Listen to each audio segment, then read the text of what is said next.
Sports Talk Line Network is proud to bring you Joshua Griffith. Nate? Yeah, no. Oh, we're good? We're good. Yeah, we're good. Oh. So I am so very happy to welcome back to the show Vancouver Whitecaps CEO and Sporting Director, Axel Schuster. I want to cover playoff hockey in Vancouver. I want the fans to enjoy and experience playoff hockey in Vancouver. I want the Canucks to win a Stanley Cup for this city. Just, as I said, wild. It's not what you would expect, other than good football, which the NFL, I got to say, they're doing a heck of a job of delivering. You can't diminish what he's done. And this isn't just to be an honorary award. I think the numbers that he's put together on both sides are warranted of an MVP. You went right for the crest and gave it a big kiss as you were running towards the fans. It was so funny, honestly. I always was laughing about players who do that because I'm like, come on, stop this shit. And it just happens out of emotion. Here's your host, Joshua Griffith.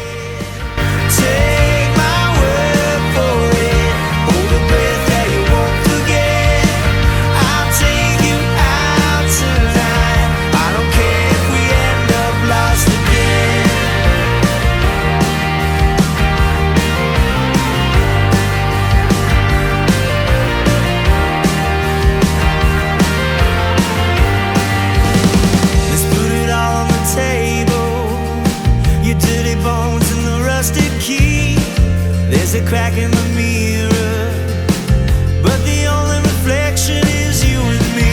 Don't forget the hard times, just see them in a different light, and take two in the morning.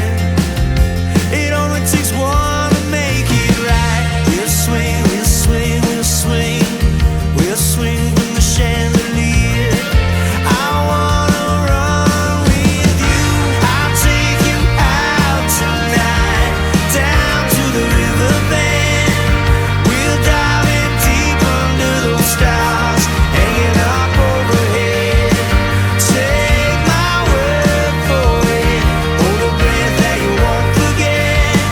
I'll take you out tonight, I don't care if we end up lost again.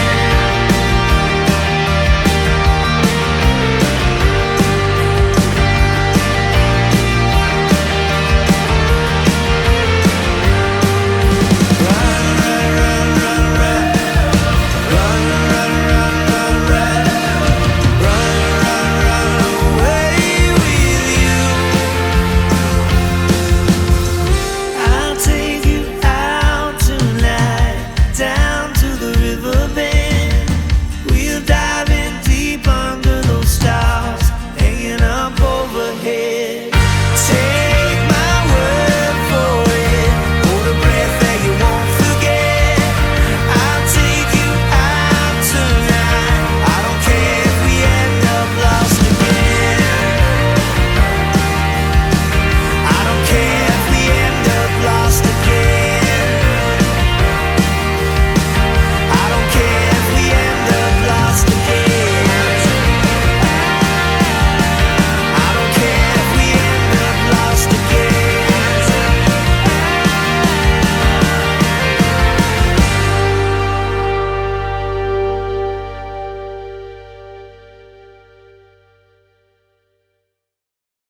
Hello, this is the Unnamed Sports Show here on the Sports Talk Line Network, where we talk sports 24/7, 365. I'm, of course, your host, Joshua Griffith. This is episode 68.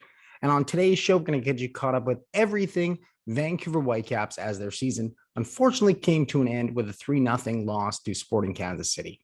Today on this show, somebody that most Whitecaps fans will already know, Vancouver Sideline reporter Sarita Patel is going to join me and chat about the season and her experiences, just covering everything and providing us with the in-depth information of the team all year. Before we get to that interview, of course, we have to take care of some housekeeping. So make sure to like the video down at the bottom, subscribe to the Sports Talk Line Network channel if you haven't already, and of course, make sure to follow me on Twitter at Joshua Griffith0. So without further ado, let's get right to my chat with Sarita Patel. All right, so I'm joined now by someone all Vancouver Whitecaps fans will know. She is normally on the other side of these interviews here or running down the sideline to get us all these great goal celebrations. So I'm pleased to be joined now by Vancouver Whitecaps sideline reporter Sarita Patel. Sarita, thanks so much for joining me today. How are you doing? Good. Thank you so much. Thanks for having me. I'm super excited to be on your show and chat a little bit about the Whitecaps. Yeah, I am too. And unfortunately, a disappointing end to the season at Sporting Kansas City with the 3-1 loss. But I just wanted to get your thoughts at first about the Whitecaps season in general.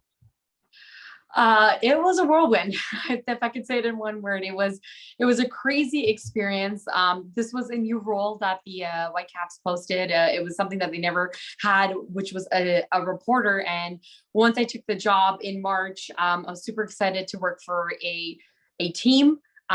Vancouver is an exciting city. I've been here only twice before moving here. So that was an experience from something I would never take back. I loved it. And when they said, hey, you got the job in March, and then ... your thoughts on Utah? And I was like, wait, what? What do you mean? What are my thoughts on Utah? I don't really have thoughts on Utah. And they're like, we might be moving there, including you. And I was like, okay. So I packed my bags very strategically from Kelowna. I put a lot in storage and packed like a couple winter stuff for Vancouver, and then boom, all summer stuff for Utah. And then we moved to Utah 1 month into my job. They're like, here are your coworkers, go live with them for 4 months. And safe to say, we all became a bit of a family in Salt Lake City and Sandy, Utah. And it was incredible to see what this team put on the line during those days where, you know, we're not home, we're all stressed out, there are no fans, it was just hot, it was deserty, not really getting a time or a break away from people. Like, bless the kids' hearts. I lived in an apartment building with some of the younger kids, and even when they wanted the day off to like be by themselves and do their own thing, here I come going up the stairs to the pool, and I'm like, hey guys. So you really couldn't get away from it, but I think that's what made us really close. And then coming home was an experience that I will always remember. Walking into BC Place officially for the first time was our first game back against Portland. So it was, to me, it was a homecoming, or even a new start for me. Sorry. So it was crazy. And then obviously the personnel change, having Vanni as our interim. I spoke to Vanni before leaving to Salt Lake City to talk about the U23s and him and Mike. I did a piece on them talking about academy and him being the director of methodology and his experience with the first team, and then jumping to these young kids. And I thought, oh, can't wait to talk to you a little bit more about the U23s when I'm back. And then boom, he's our head coach. So that was a fun experience. And then you know what it was like those last couple of weeks, boom, boom, boom, Wednesday, Saturday, Sunday, game. And then above the playoff line, below the playoff line, above the playoff line, below the playoff line. And then officially that whistle blowing at BC Place with 25,117 fans in the stands, screaming and singing "Stand By Me," put a big bow on it. And obviously the playoff game, the one and done, wasn't what we expected, but to me, that was a bonus game. And it was incredible. And the heart that this team has, I'm going to get emotional because it was an experience that I'll always remember. No, and you pretty much wrapped up the entire season with a bow right there. And I love it. I mean, I have some more questions about being down in Salt Lake City because, yeah, obviously when you get the word, okay, yeah, I'm going to be coming to Vancouver. And unlike a lot of the players, right, they're getting the word, oh, I'm going to come playing for the Vancouver Whitecaps, and I'm going to be a reporter for the Vancouver Whitecaps. But hey, pack your bags and go to Salt Lake City, and you're going to be doing it there abroad while living in these apartments. And I know the Vancouver Whitecaps did an amazing job providing, you know, great spaces for you guys. People had their pets down there. I know Toss had his cat. You know, he's like, why? I asked him about it. He said, why wouldn't I bring my cat? He seemed confused by the question. I was like, okay, sorry. But yeah, I was just wondering if you could, you know, talk about more just the experience in Salt Lake, and I guess getting to do everything abroad and like bond as just that group. And I know everybody else, all the rest of the staff that were there. It's something that is irreplaceable. It's something that you can never take for granted, because not only did I get to know the players on the pitch side, I got to know them off the pitch, what they like to do for fun, playing FIFA, playing when they would come upstairs in the rec room and we would all play pool together or Scrabble, and, you know, just being a little bit more lighthearted, because we were all in that situation. We were all uprooted. We were all moved away from what was comfortable. And the best thing I could say that I took away from this was the relationships that were bonded. And I'm talking about the relationships not only with staff and players, but their families. So meeting Dariana, for example, Toss's girlfriend, and being able to chat with her and get to know who she was. Christina, she was pregnant when I met her. Meeting and seeing Livia, I saw her through the progression of when she was born and how she was born in a city, in a country that she has now a dual citizenship with, which is awesome for her. But like, it wasn't planned, not something that they planned to have a baby in Utah. But like, even my coworkers, like with Nathan Van Stone and his wife Justina, being able to get to know Justina at more of a level that I don't probably think I would ever get the opportunity if I was in Vancouver.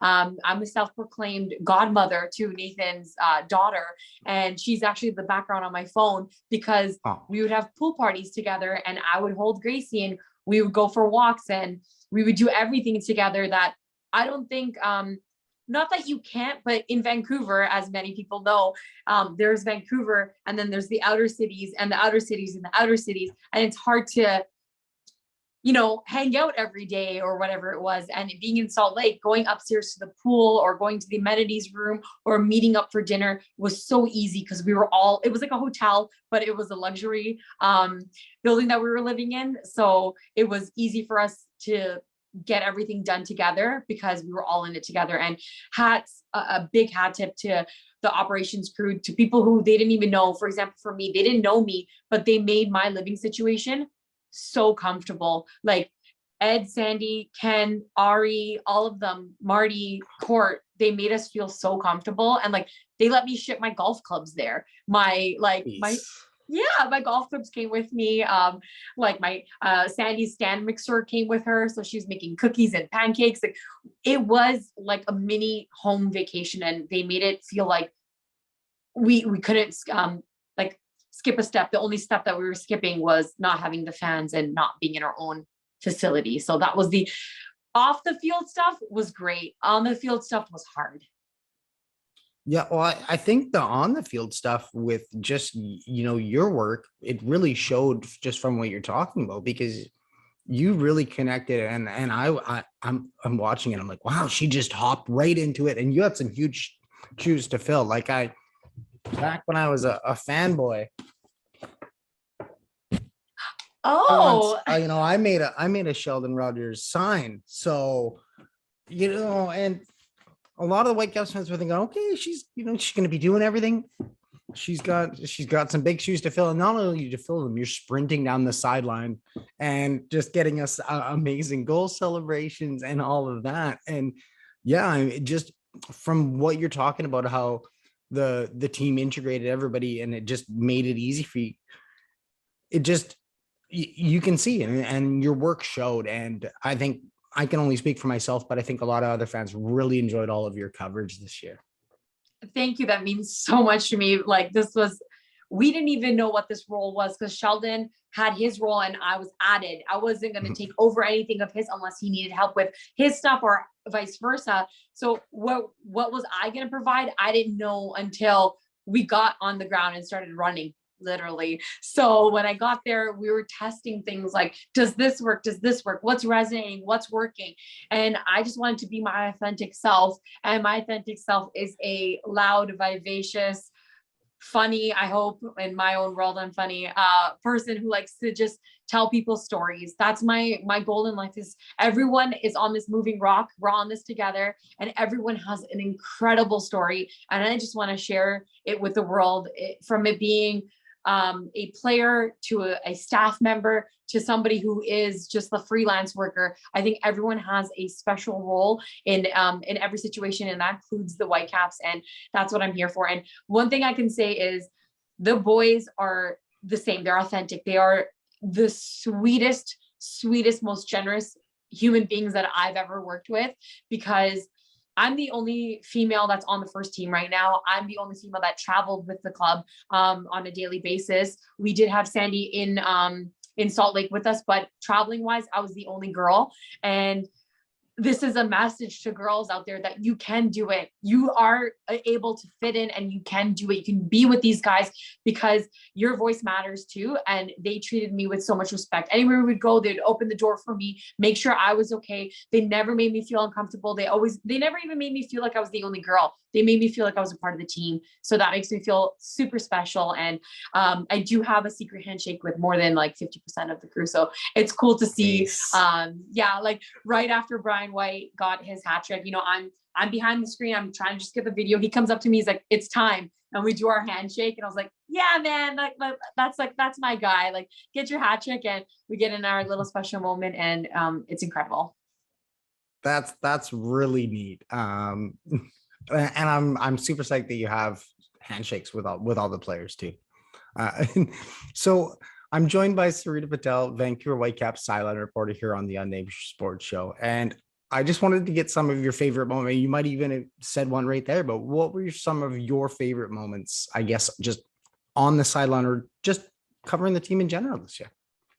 I think it's when I found that niche of hashtag Patel Cam, I guess. It is what it is. Like, I think we can thank Coach Ultras for that one, or that is yes. Or is it Tao of Oats? I think it might have been Tao of Oats. It's either Coach or Tao of Oats. Shout out to both of you. Yes. Great supporters on Twitter of the White. Like they are the best. I one day want to meet Tao of Oats and just thank him for all the support, because keeps my spirits up. So I'm very, very thankful for them for making sure that I stay in line, but also give them good content. But I think it's mainly like me finding that little like groove behind the net. I think even because I'm always on the opposing side, our offensive side. So the opposing goalie and I are always like, we're right there. And especially when the ball goes out, I'm standing next to the inbound ball. So he'll come for the ball and I'm just standing there. And in the start, I'm kind of standing a little bit back, but now when I get a little bit more comfortable, I'm a little closer. So even they're giving me little cheeky, like like they're kind of like trying to say something to me. They know that you're the social media person. They know where it's going. Yeah. And one of the goalkeepers one time came up to my camera and kind of just made like a goofy face, because he was just kind of like, oh, she's here again. And I was like, oh, like, it's funny. Like they're interacting with me too. So just getting the respect that I'm gaining with not only the club, but just in the soccer world is something that I appreciate, because soccer, as many people who know me, I wouldn't say is my strongest sport, but I'm not saying it's my weakest, but I like to do my research. I like to be in the know, and being able to get that respect and gain it slowly is something that I'm super, super thankful for. And I hope I can continue doing that in the next couple of years with the team. And obviously a special moment has to be Vanni looking at me in the halftime tunnel in Portland and saying 3-2 will be the final. And it was 3-2, the final. Gaining those 3 points in Portland after being down 2-0 was something that I cannot tell you the emotions that were in me. I was like, oh my God, get the shots, stay calm, you got this. But it was good.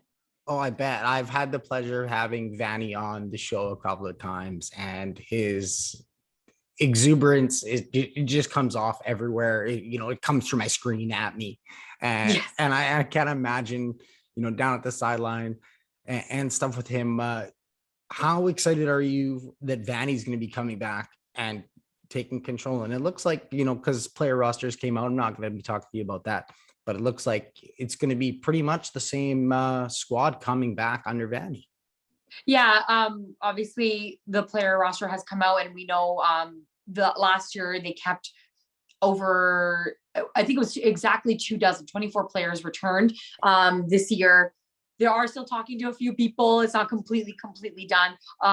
Pat Metcalf and Jasper Kamiri are officially gone. But like you said, the squad is sticking together, and having that stick together having somebody who helped them get to the playoffs is something that you got to do. It's all about consistency. And Axel Schuster has always said that once you find a rhythm, always work to be better, but also consistency is always good. And having someone like Vanni, who was a part of the first team as an assistant coach for 2 seasons, and then going to choose what his passion was, which was being the director of methodology, but then coming back and just naturally fitting into that coaching role, it shows his passion for coaching. And he said this, and he'll continue to say this. All he wants to do is coach. That's all he wants to do. He doesn't want anything else. If you give him the coaching job and you let him just be with the players, that's all he wants. And watching him on the pitch, even being on the sideline when the assistants like Rico or Mike or even Yusuf are there, that's his way of coaching coaches too. So he lets them go do their thing, and then he jumps in when he needs to jump in. And I think that's an incredible way. I told him this during one of our interviews on Instagram Live, which was he was taught that by a coach, that taking other people's advice is not a sign of weakness, it's a sign of strength, to know that you are continuously growing. And I say that that's not only coaching, that's in life. So yes. And he does that. And he is a person who practices what he preaches. So when he says that, let Luke deal with set pieces because that's what he's good at, he lets people take onus and take their role and let them excel at it, because it gives them a sense of worth and purpose and ability to be like, yeah, this is my job and I can do it. And him allowing them to do it is something that gives them more confidence. And that's not only the coaching staff, he does this with the players as well. As you can see, with starting 22 players this season, he started as many players as he possibly could. And then his starting 11 was different every game that he played. Every game he played, he didn't have the same starting 11. That shows you that when he tells a player, hey, get ready for next week, he's not just throwing empty words. He's saying, get ready, because you actually might be playing, but I'm going to let you compete for that role. And that is something that I'm so excited to see, because players have constantly say that it's the best training that they've had, because they don't know if they're going to start, because they have to compete with other people. And he allows you to showcase it. If you were good this week, guess what, honey? You're getting the jersey. You're getting the start. Next week, okay, somebody else is a little bit better than you, then you're getting the start. Because it's not about, he has to start because, he has to start. It's more about who is going to be the best in that role that week. And that's it. And that's something that I praise Vanni about. And I feel like you could take that advice into the real world. So show up for your job every day, because you're getting chosen every day. And that's what it is. And I'm so excited. So excited. And I love how you say that, because speaking to the players throughout the season, once Vanni got on board, they were always stressing, we don't know, it's always a battle in training. We don't know if we're getting the start yet, because Vanni wants to let everybody do it. And then too, just, it's so interesting how you mentioned, just how he does the exact same thing for the coaching. And then from talking to him in just the other day with Axel, and people were asking, well, what players do you want? He's like, well, that's not me. I'm not bringing players in. I'm not doing recruiting. We have Axel, we have Nikos for that stuff. And so I love that he's literally made all of these things accountable on themselves. And that's the kind of organization that he wants to coach in. So it looks like it's going to be a perfect fit. And I'm excited for next year. And I guess it's only six weeks away till training camp starts. It's literally a sign of leadership. That's what it is, right? It's the best way to lead is to lead by example. And he does that, right? So, and it's amazing. And like you said, 6 weeks, oh my gosh. Well, I won't take much more time on this than you can get away for your off season, because I know you're super busy, but obviously you haven't always been covering football. Look back a little bit, and you were a big hockey fan as well. I see here, as you were covering the Ontario Junior Hockey League and the Aurora Tigers, and you were doing sideline reporting way back then, done stuff for Rogers, TSN, and just regular reporting in general. Yes.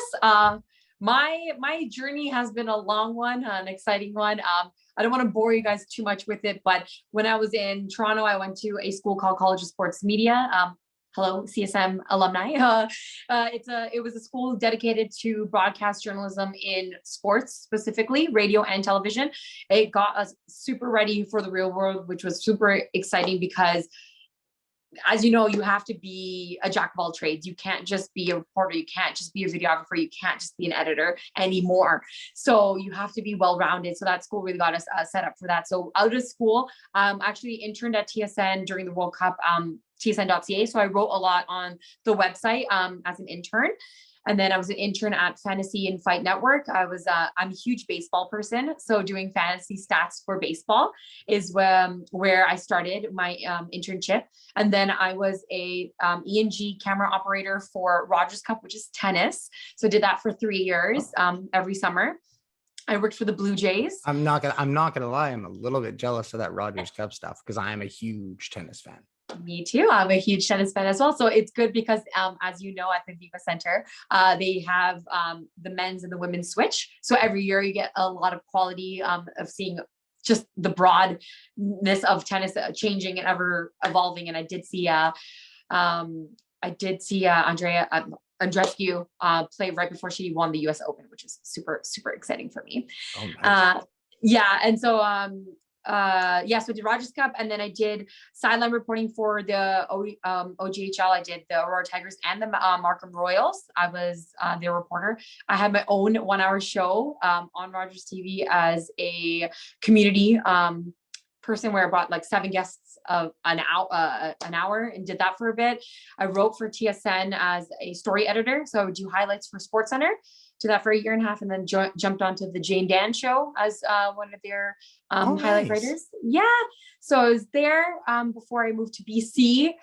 So from Toronto, from the Jane Dan show, I went to Fort St. John, and I worked up in the Peace River, as they like to call it, for CJDC TV as a news reporter. Never did news in my life, but did news up in northern British Columbia, and then got signed to Castanet.net in Kelowna, BC. Was there for a bit, 1.5 years-ish, and then got the call and the nod to work for the Vancouver Whitecaps, and here I am. So it's been a wild journey, but here I am. And here you are. And yeah, I think Whitecaps fans would be very happy that your journey has so far brought you to here, so we can enjoy what you have to offer, because from the looks of it and from what I've seen with your coverage, it's just top-notch level. It brings something every day that Whitecaps fans can look forward to. Some of your interviews with the players, you can really get the sense that you've gotten close with them, and you get those great answers from them. Because I mean, I know a lot of people that follow other sports, and you get those mundane, you get the hockey answers. Sometimes that, oh yeah, you get the hockey reference. Yeah, we got the pucks in deep. Pucks in deep, got to play a full 60. Yeah, and we'll do better game by game. Got to look forward to the next one. Yeah, so yeah. It's nice that you can bring us that other side of the team. So I want to thank you for that. Well, I got to thank the team for allowing me to, get a little bit personal on their side and always being there to talk to me. Because I know there are some days that they don't want to talk, but they were always willing to talk to me. And especially someone like Ryan Gauld, who got pushed to do a lot of interviews when he signed, and he's always put a happy smile on his face and always willing to talk to me. And so has Flo, and Maxime and Andy and Toss and Rusty, Patty, anybody I ever looked at and showed them my mic, they would say yes to me. And I appreciate them to always say yes to me. And not only do I thank you for, the kind words about my reporting, but my reporting is not just me. It's John Hare, Riley Viduke, it's Nathan Van Stone, now Nolan Braun, Sam Green, Tom Plasteras, Brandon Timko, and Pick. It was all of them. They all make me look good. You might just see me in front of the camera, but behind the camera, there are a ton of people who make me look good and continuously help me through this journey that is navigating being the sideline reporter for the Vancouver Whitecaps. I had the pleasure of meeting a couple of them that last year, I guess, whenever the last time they were in San Diego was. But I know Riley does. He was literally taking pictures, hauling cameras, doing editing work, doing all this stuff, and Tom and Nathan and Pick and all those other guys. Brandon do a lot of other great work, and any other guys that I haven't met yet. I'm sure I will have the pleasure of meeting them soon. But Sarita, thank you so much for taking the time to join me today. Learned a lot of stuff that I didn't even know about you too. I mean, I asked some golf questions now too. Maybe next time we talk, and maybe we can talk some baseball and maybe some hockey too. Well, the MLB is in a lockout, so we'll have a lot to talk about there. Thank you so much for taking the time to chat with me. I really appreciate it. Also, I actually forgot Seb Pereira. RIP. Sorry. Seb. I'm not allowed to. I can't call him his other nickname. Seb. Love you, buddy. Seb. Sorry, kiddo. He's the best. He always helps me translate. Josh, thank you so much. You're amazing at what you do. You made this super easy and comfortable. I really appreciate it. Oh, well, thank you so much, and hope to have you back again. Enjoy your limited time off, and we'll chat again soon. Chat soon. Cheers. All right. So that wraps up my chat today with Sarita Patel. That was a ton of fun. We ended up chatting off air about all other sports, a little bit of tennis, a little bit of baseball, and a little bit of hockey as well. So hope that everyone enjoyed this interview. We mentioned a little bit about the Vancouver Whitecaps going through their contracts. So still up in the air is Toast St. Ricketts and Andy Rose and Isaac Boehmer, who's currently on loan to Pacific FC, who will take on Forge here in the Canadian Premier League Championship that comes up on Friday the 5th. So make sure you tune into that. A couple players they did let go were Patrick Metcalf and Yasser Kamiri. Yasser Kamiri was on loan to a San Antonio side. So that's unfortunate with him because I thought he had a lot of potential, but they do have some center back depth still. Andy Rose, I think, was the other one, if I didn't mention that is still waiting for his option. But other than that, everybody's coming back. So it should be the same side as we talked about for the Vancouver Whitecaps. The season will get underway very quickly, only about 6 weeks. January 15th, things will get going. They'll have their training camp once again down in San Diego. Hey, fingers crossed. And maybe it'll be Josh in San Diego once again this year, but who knows? After that, they'll have some preseason matches in Vancouver, and they're going to do one for charity out in the Fraser Valley. All proceeds will go to help the flood relief and Red Cross efforts in Abbotsford, Fraser Valley, and Chilliwack, if I have that correct. So make sure to stay tuned for that next season. So that was a great interview with Sarita Patel. I hope you guys enjoyed it. If you haven't already, hit that like button, subscribe to the YouTube channel at Sports Talk Line, and follow me on Twitter at Joshua Griffith0. I have been your host, Joshua Griffith. This has been the Unnamed Sports Show. And until next time, sports fans,